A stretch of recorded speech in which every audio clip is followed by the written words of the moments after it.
Siamo a Brodu, sempre ad Oniferi, e adesso entriamo. Allora iniziamo a vedere delle coppelle, o forse focolari comunque. Guardate un pochino, che meraviglia, che meraviglia.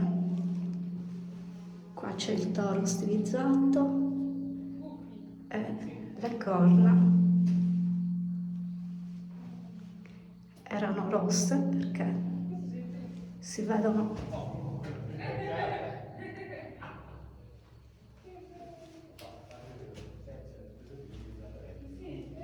qua, si vedono ancora i residui di ocra. Qua c'è un altro spazio dove probabilmente mettevano delle cose cottive, anche qua. Ora entriamo.